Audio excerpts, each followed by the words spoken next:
ونصلي على رسوله الكريم أما بعد أعوذ بالله من الشيطان الرجيم بسم الله الرحمن الرحيم اللهم صل على محمد وعلى آل محمد كما صليت على إبراهيم وعلى آل إبراهيم إنك حميد مجيد اللهم بارك على محمد وعلى آل محمد كما باركت على إبراهيم وعلى آل إبراهيم إنك حميد مجيد۔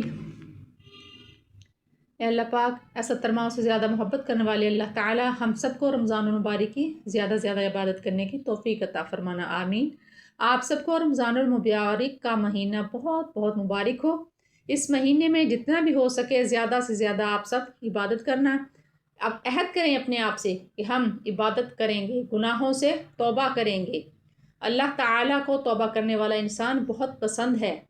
اللہ پاک گناہ معاف فرما دیتا ہے اگر ہم معافی مانگیں، تو کیوں نہ ہم اپنے گناہوں سے معافی مانگنے کا عہد کر لیں۔ اللہ تعالیٰ کو راضی کرنا، زیادہ سے زیادہ عبادات کرنا، روزے رکھنا۔ اللہ تعالیٰ ہم سب بہن بھائیوں کو رمضان المبارک کے سارے روزے رکھنے کی توفیق عطا فرمائے، زیادہ سے زیادہ نیکیاں سمیٹنے کی توفیق عطا فرمائے۔ اس مہینے میں عبادت بہت زیادہ ہیں۔ اس عشرے کی جو ہے استغفر اللہ ربی من کل ذنب واتوب الیہ، زیادہ سے زیادہ یہ عشرہ استغفار کا ہے، زیادہ سے زیادہ استغفار کریں۔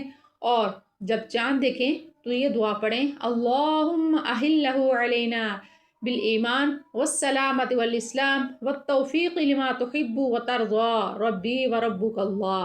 نیا چاند دیکھ کر یہ دعا پڑھیں۔ اور سورہ فتح آپ سب نے لازمی پڑھنی ہے۔ سورہ فتح پڑھنے کی بہت زیادہ فضیلت ہے۔ اللہ تعالیٰ جو ہے وہ اپنے ایک کلام پاک کا ایک حرف پڑھنے پہ 30 نیکیاں عطا فرماتا ہے۔ تو اندازہ کرو اگر ہم اتنے زیادہ رکوعات پڑھیں گے، آیات پڑھیں گے تو اللہ تعالیٰ ہم سے کتنا راضی ہوگا، کتنا اس کا ثواب اللہ تعالیٰ ہمیں عطا فرمائے گا۔ اللہ تعالیٰ فرماتا ہے تو جو انسان میری عبادت میں لگا رہتا ہے، تلاوت قرآن پاک، نماز میں، نوافل میں لگا رہتا ہے، اور وہ میرے سے مانگ نہیں پاتا جو اس کو چاہیے ہے، میں اس کو بن مانگے ہی عطا کر دیتا ہوں، کیونکہ اللہ تعالیٰ تو دلوں میں جو کچھ ہے وہ سب جانتا ہے۔ وہ 70 ماہوں سے زیادہ محبت کرنے والا ہے۔ وہ جو ہمارے دلوں میں ہے وہ خوب جانتا ہے۔ ماں جو ہے وہ جو ہمیں نقصان دہ چیز ہوتی ہے وہ نہیں دیتی، تو اللہ تعالیٰ بھی جو ہم بہت خواہشات ہیں، غلط بھی ہو جاتی ہیں ہماری خواہشیں، تو اللہ تعالیٰ ہمیں عطا نہیں کرتا جو ہمارے لیے نقصان دہ ہے۔ اور جو ہماری خواہشات جائز نفع بخش ہیں، اللہ تعالیٰ ہمیں عطا فرما دیتا ہے وہ چیز جو ہم مانگتے ہیں۔